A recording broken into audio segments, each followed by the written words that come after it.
we will take control of the negotiations? No.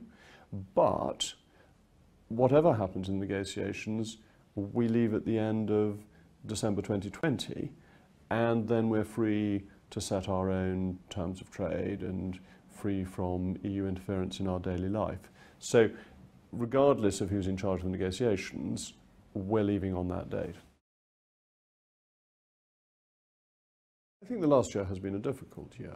I think that's partly because of the election leading to the government allowing the EU to set the terms of debate. And that has meant that it's always looked as if we are giving things to the EU rather than the other way around. On the other hand, the Prime Minister has remained absolutely resolute that Brexit means Brexit. Her succession of speeches, concluding with the Mansion House speech most recently, have consistently reiterated that, and that come the end of the transition we will be out of the customs union, out of the single market, and out of almost all of the jurisdiction of the European Court of Justice. I think everybody in the party thinks that the 21 months is purgatory, other than those who never wanted to leave the European Union. Even the Prime Minister, in her statement announcing the transition, was not triumphalist. She was quite cautious about it, recognising that it was a difficult phase to go through to get to the better place, the heaven, if you like, of having left the European Union. So I think this is a widespread view, but that people are willing to accept it on the basis that in the end, Brexit means Brexit.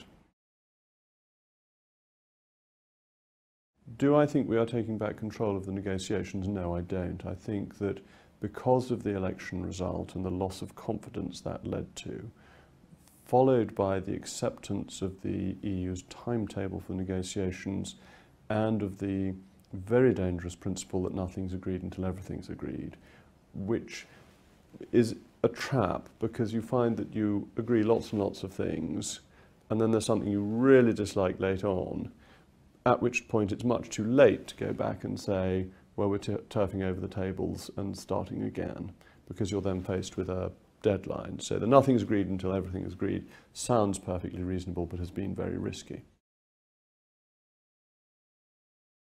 We must not be in the customs union or any part of it or any residual bit of it on the 1st of January 2021. That would be a failure. That the transition period is bad enough, but to continue after that point would be inexcusable. There is a time, and to everything there is a season. The time now is to negotiate.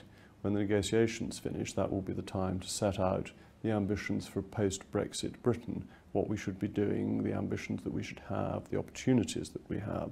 So that should come after October, but yes, of course it should come.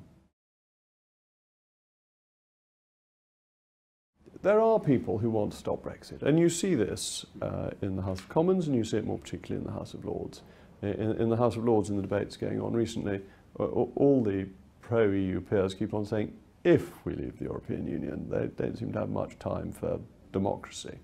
So the Prime Minister just has to stick to her guns. If the Prime Minister does what she says she will do, then she has a very, very good Brexit. I very much view myself as being part of the Prime Minister's Praetorian Guard, that we are there to support her. The Praetorian Guard famously assassinated their emperors quite a few times. The Praetorian Guard backed the good emperors, and Mrs. May is a good emperor, or empress, I suppose I should say. The great thing is, by a fortuitous concatenation of circumstances, is that next year, between March and May, I will celebrate my 50th birthday in May, my mother her 80th birthday in March, and my younger sister her 40th birthday in March. So if we sort of split the dates, we come to the 29th of March, which may be a very suitable time to celebrate whatever it is, 170 years of Rees-Moggs, and that might just coincide happily with Brexit Day. We will make America great again.